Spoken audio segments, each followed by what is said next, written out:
pongo en situación para que veamos primero el estilo. El estilo es neoclásico, pero el neoclásico se divide en tres partes, ¿sí? Esto es lo que se le llama el neoclasicismo revolucionario. Es el primer neoclasicismo y tiene como función oponerse estéticamente a todo el arte que había de moda en esa época. ¿Cuál es el arte que estaba de moda? El rococó. ¿Cómo es el arte rococó? Muy fino, muy delicado, muy sobredecorado, que es el arte de los reyes, de la aristocracia. En cambio, la revolución, los revolucionarios y más, estamos hablando de Jacques-Louis David, que es un pintor que no solamente pintaba, sino que agarraba las armas, guillotinaba gente si lo tenía que hacer. Él vive la revolución. Y la mejor forma que encuentra, obviamente, acompañado de una capacidad enorme para pintar, porque en realidad uno puede tener ganas de hacer una revolución, pero si no tiene las capacidades no te va a salir. Él lo que quiere cambiar es ese aspecto ultra decorativo del rococó, el cual es decorativo, pero también tiene una cosa absurda de no responder a la realidad. Entonces él quiere mostrar una realidad, pero la mejor realidad que se pueda. Fíjense que acá no hay ni joyas, ni hay ostentación, pero sí hay un valor más importante, que en este caso, bueno, estamos hablando de Sócrates, que es la humanidad.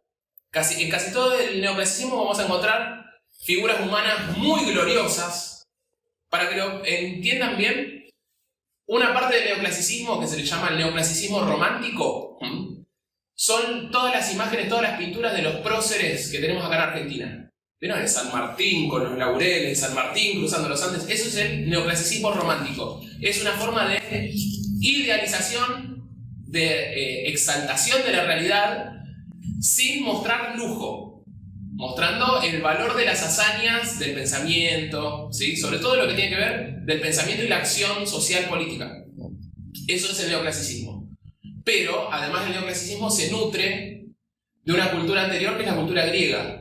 Los aspectos de las esculturas y de la pintura tienen que ver justamente con el mundo griego, greco-romano, pero más griego que romano, ¿sí? El aspecto romano viene con la parte napoleónica, ¿sí? En la época de la revolución es griego.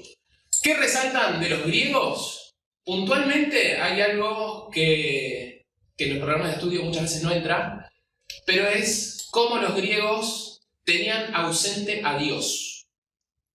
¿Sí? ¿Vieron que los griegos... ¿Quién es Dios para los griegos? Todo el panteón sería. No es uno ¿Quién es? ¿Quién es Dios? ¿Quién es un ser superior? Zeus. Este detalle, todo para explicar esto, digamos, me parece que es necesaria la introducción. Cuando vemos que los griegos tienen un dios, ese dios suele tener errores. Zeus engañaba a la esposa. Sí. Poseidón no sabía manejar su ira. Sí. Atenea, que es la que menos errores tiene, suele ser muy orgullosa de su sabiduría y por ese orgullo suele perder algunos debates. ¿Sí? Todos tienen errores, menos quién, el hombre, porque tiene la capacidad de vencer esos errores. Entonces, el dios para los griegos es el hombre. ¿Sí? A eso se le llama antropocentrismo. Lo que trata de resaltar esta revolución neoclásica es el antropocentrismo, volver a ubicar al hombre común. Fíjense que siempre en los cuentos griegos, en las epopeyas, siempre suele ser un hombre común, en lo posible un pastor que estaba en el medio de la nada y se encontró con Zeus y resulta que fue invitado a una aventura y en esa aventura consiguió... Es más, los pastores lo que menos hacen es pastorear. En las historias griegas siempre hay un pastor por ahí que encuentra un bebé y ese bebé es Hércules. Bueno, los pastores le pasan cosas re locas para los griegos. Pero, fíjense, siempre es el hombre común, pero no un hombre común, siempre el de más abajo de todo. ¿Sí? Un pastor, Edipo, que es un bebé, el cual lo dejaron rengo siendo bebé. ¿Sí? Todos con ausencias, con falencias. Ese hombre es el que vence a los dioses. Acá está ubicado un hombre también, ¿sí? Pero en este caso, cuéntenme de Sócrates. ¿Quién es Sócrates? ¿Qué hace Sócrates? Sócrates era un mago, por así decirlo, que no trabajaba y se iba por ahí de las cosas, escapaba de las cosas. Ajá. Y empezar a hablar con cualquiera y a debatirlo con sus métodos, con los métodos socráticos. ¿Qué busca elevar Sócrates? ¿Cuál es la búsqueda de Sócrates? ¿Qué trata de que la gente haga? ¿Cómo se llama eso? Es una palabra. Ajá. ¿Y qué se busca con la mayótica? La refutación. Sí, Bien. Busca el refutar cada cosa que hagan. El porqué. Ujú. A través de la ironía, la mayéutica, además. En esa búsqueda del porqué, lo que se está tratando de estimular es el pensamiento, ¿sí? Algunos dicen que el Dios para Sócrates es el pensamiento. Pero sabemos que existe el concepto que el profe lo puede explicar mucho mejor, que es el demiurgo. Estamos entrando igual en otro baile que tiene que ver, ¿sí? Pero para entrar en profundidad de la pintura, ya sabemos que los griegos tienen al hombre como centro, al hombre como centro por encima de esos ideales anteriores. Cuando hablamos de ideales anteriores de los griegos, estamos hablando puntualmente de lo que era el ideal anterior, egipcio y mesopotámico. ¿Sí? No, el griego no se opone al Dios que comprendemos nosotros, no se opone a el Dios de los hebreos o el Dios de los católicos, pero al concepto que nosotros tenemos de Dios todopoderoso, los griegos no se oponen, al contrario, lo adhieren muchísimo porque todavía no lo conocían. Al Dios que se están oponiendo los griegos es al Dios totalitario, bajo una idea absurda, infantil, como es el Dios de los egipcios y de los mesopotámicos. ¿Sí? Por eso, cuando un griego cree que el hombre es mejor que Dios, está hablando de esa clase de dioses. Cuando un neoclásico habla de que el hombre es mejor que Dios, está hablando del concepto de Dios que se tiene en el 1700, que es el rey. ¿Sí? No está hablando del Dios todopoderoso, único, inmutable, sino que está hablando del rey. ¿Sí? Y del concepto de reinado, del concepto de tiranía. Hay que tener cuidado con eso, porque muchas veces en los análisis se habla de que el hombre neoclásico está en contra de Dios y en realidad es el que más teoriza sobre Dios. ¿Por qué? Porque los creyentes anteriores, los del Rococó, los que tienen el arte decorado y todo, no lo cuestionan. No cuestionan el pensamiento, no cuestionan el porqué. Por lo tanto, su Dios es flojito de papeles. ¿Sí? En cambio, el Dios de los neoclásicos no es que no tienen Dios, no son ateos, al contrario, son ultra creyentes, pero en una mística muy superior, muy intelectualizada, muy buscando el porqué. ¿Sí? Entonces, ahí aparece la apología de Sócrates. Todos sabemos que Sócrates tomó una decisión que muchos creerían que va en contra de la misma humanidad. ¿Sí? ¿Cuál es esa decisión? Tomarse el veneno. Tomarse el veneno, tomarse la cicuta. ¿No? Él elige morir. Elige morir por defender ¿qué? La verdad. Ajá. La verdad. Eso es Otro tema. Otro tema muy, muy complejo que estamos justo ahora. Has leído, ¿no? Sobre cómo ya se eliminó a Dios, ahora vamos por la verdad. Dice Mateo. Sí. Bueno, no importa. Eso, sí, hay que leerlo y hay que entenderlo eso. Por defender la verdad, por defender la razón, él cree que esa razón y ese pensamiento y ese ideal de pensamiento está por encima de la misma vida. ¿Sí? Entonces, él elige morir. Pero acá en la pintura, puntualmente, lo que está explicado de una forma gráfica que ustedes conocen bastante, ¿sí? En cuestión de composición, tenemos una composición de figura y fondo, ¿no? Sí. ¿Sí? De multiplicidad de objetos principales, pero uno se destaca como principal, que es Sócrates. Sí. ¿Cómo reconocemos que se destaca como principal? Por la ropa blanca y la frente. Primero, el contraste del blanco hace que resalte. Blanco, en la cultura occidental, siempre es símbolo de pureza, verdad, armonía, eternidad, Dios. Al principio de la lectura, saben que la lectura nuestra, como lo hemos visto hace poco, ¿sí? Empieza de izquierda a derecha. Sí. Tenemos un elemento conceptual, no sé si lo llegan a ver, El que está en el fondo siempre. ¿sí? Que es el arco de medio punto, ¿sí? Esa entrada al lugar que está entrando una oscuridad. Por lo tanto, ahí nos está narrando un poquitito de lo que está pasando. Él está entrando a un lado. ¿A dónde? A una oscuridad, que lo podríamos llamar la muerte, ¿no? Pero siempre en la cultura occidental, ese arco de medio punto, esa entrada, ese portal con la parte de arriba circular, está representando como símbolo el triunfo. ¿Vieron el famoso arco de triunfo? ¿Sí? Pero no solamente nos referimos al arco de triunfo romano, el cual se le ofrece a un César que triunfó en otro lado, sino que si nosotros vemos pinturas católicas, hablamos de pinturas católicas y no pinturas cristianas, pinturas católicas apostólicas, ¿sí? Sobre todo las del Renacimiento, muchas veces esos arcos están en el formato de contención de una composición. ¿Por qué? Porque representa una base terrenal, plana, y un alcance superior en armonía de eternidad. Entonces, cuando nosotros hablamos del arco de triunfo romano, la mayoría de las composiciones, puntualmente vamos a ir en contra de dos formatos de composición. Egipto. ¿Sí? Egipto por completo, aunque todas las civilizaciones occidentales después de Egipto siempre tienen la tríada, ¿no? ¿Cuál es la tríada? Para los egipcios, ¿cuál es? Para nosotros católicos, ¿cuál es la tríada de perfección? Padre, Hijo y Espíritu. Padre, Hijo y Espíritu Santo. Sí. Muy bien. Esa es nuestra triangularidad perfecta, ¿sí? Para los egipcios es el bien, el mal y el amor. ¿Sí? 3. El amor no es ni bien ni mal, depende. ¿Para ustedes qué es? ¿Bien, mal? No sé, según el tipo de amor. Los egipcios lo entendieron mejor que nosotros, ¿sí? Nosotros tenemos la dualidad par de bien y el mal. El amor a veces está el bien, a veces está el mal, no sabemos, ¿sí? Ahora, para los mesopotámicos era la noche, el día y el amor. Pero, además de eso, esto funciona de una forma. Es una flecha. Nos hace mirar al cielo, nos espiritualiza. ¿Sí? La pirámide en Egipto no deja de ser otra cosa que un elemento estético, artístico que nos hace mirar para arriba. Cuando formamos en la mañana, nosotros formamos frente a nuestro objeto de identidad. ¿Cuál? La bandera.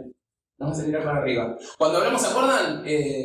Lo primero que hizo el hombre cavernícola después de salir de la caverna, puso de pie una piedra. ¿Sí? ¿Para qué? Para mirar para arriba. Eso es espiritualidad básica. ¿Sí? ¿Qué está haciendo Sócrates ahí? Está tomando autoridad. Con la mano izquierda nos está obligando a mirar para arriba. Pero el arco de medio punto también nos está obligando a mirar para arriba. Esa pintura nos influye a que nosotros nos dispongamos a una lectura espiritual desde el inicio de la lectura con el arco de medio punto y desde el dedo de Sócrates, que además el arco de medio punto, como dijimos, ¿no? La función nos hace mirar para arriba, pero desde una salida terrenal hacia una salida espiritual. ¿Por qué? La circularidad siempre representa lo espiritual. Para los egipcios, el círculo es el sol, es Dios, es la perfección. Es Amón, Ra. Para nosotros, ¿dónde está el símbolo del círculo? De pureza, armonía. ¿En el cielo? ¿Qué? ¿En el cielo? No. En el sol de la bandera. ¿Los católicos? No. En el sol de la bandera, desde la idea incaica de Belgrano de incorporarlo. Pero como católicos tenemos un símbolo todavía más simplificado y más conceptual. La otra. ¿Qué? La otra. ¿Cuál? La de otra, te damos de comer. ¿Cómo? La Hostia. Hostia. ¿Ves que no era? Sí, sí. Era lo mismo. No es lo mismo. Igual se entiende, está buenísimo que tengas todos esos conceptos, no te preocupes si no salen con la palabra correcta, como el otro día que también era Samuel. saumerio, no era los sumerios. Pero está bien, digamos, la información la tenés Sí. y Y esa corrección se la podemos exigir a alguien con más de 30 años y un título o algo. ¿Sí? Siendo un estudiante está excelente, es 10 eso. ¿Sí? Así que bien. Entonces, en la hostia nosotros tenemos el mismo símbolo. Entonces, ¿qué somos egipcios? ¿Que tenemos triángulo y tenemos círculo igual que ellos? No, somos occidentales. ¿Sí? Todos tenemos misma fuente, pero recambiado. Ahora, esto de acá nos indica un alcance al triunfo, a la perfección. Y que sea la mano izquierda la que levanta Sócrates nos está diciendo algo también. ¿Sí? ¿Qué representa el lado izquierdo? En oposición al lado derecho. ¿El corazón? ¿Puede ser? ¿Cómo? ¿El corazón? Tiene que ver con el corazón, sí, tiene que ver con las pasiones. Dentro de la cultura occidental, siempre el lado izquierdo es representado por la pasión. Él, por su pasión al ofrecer su vida, está alcanzando una superioridad. Y el brazo de la razón, el brazo del pensamiento, que está en armonía porque él es todo razón y es todo pasión, el brazo de la razón es el que lo hace decidir. ¿Qué está haciendo con el brazo derecho? Agarrando la copa. Agarrando el veneno. Sí, así. ¿Sí? Entonces, esa armonía que ofrece Jacques-Louis David en su pintura hace que el protagonista, puntualmente Sócrates, esté iluminado y en contraste con el fondo, esa luz lo hace verdad, perfección, armonía, espiritualidad y todos los elementos positivos que se quieran encontrar siempre en la luz, en la verdad, podríamos decir verdad. Entonces, Sócrates ahí lo que nos ofrece el pintor con su interpretación también es una estabilidad. Fíjense que es el único que está completamente firme, siendo que es el que va a morir. ¿Por qué? Porque está convencido que está alcanzando a Dios. ¿Sí? Los demás están lamentándose, la mayoría están coronándose, lamentándose. ¿Por qué? Porque no comprenden bien de qué se trata, ¿sí? El propósito de Sócrates. ¿Sí? Ahora, más allá de eso, vamos a lo que yo trabajo, ¿sí? Que es explicar pintura, la parte artística. Lo que más quiere Jacques-Louis David, y después vamos a hacer un análisis con otra pintura, que voy a traer, para que vean más que nada la parte técnica de esto. Lo que quiere David es, obviamente, no podemos negar que esta pintura tiene mucha calidad de realización, mucha calidad de composición, porque conceptualmente atrás hay un montón de cosas, ¿sí? Lo que quiere hacer es demostrar que los intelectuales revolucionarios no solamente van a la guerra, tiran tiros y cortan cabezas de reyes, sino que tienen una profundidad y un pensamiento tan elevado como lo tenían los griegos.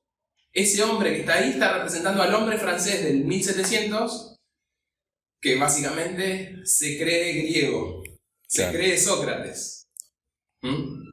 ¿Por qué? Porque siempre un movimiento artístico surge por la oposición de lo que estaba anteriormente. Los egipcios tienen estatuas de piedra negra, los griegos ¿qué van a tener? Estatuas de piedra blanca. ¿Sí?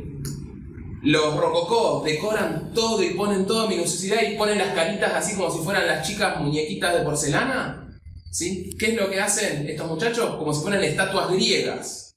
Sócrates hizo una estatua griega. Y todas las personas, es más, cuando llegue Napoleón, lo vamos a ver, Napoleón es una estatua griega. ¿Sí? Entonces, en esa oposición, lo que buscaron los neoclasicistas es ir al pasado y ver quién fue el que tuvo la mejor calidad de realización. Y encontraron a los griegos. Y absorbieron a los griegos. ¿Son copiones? Sí.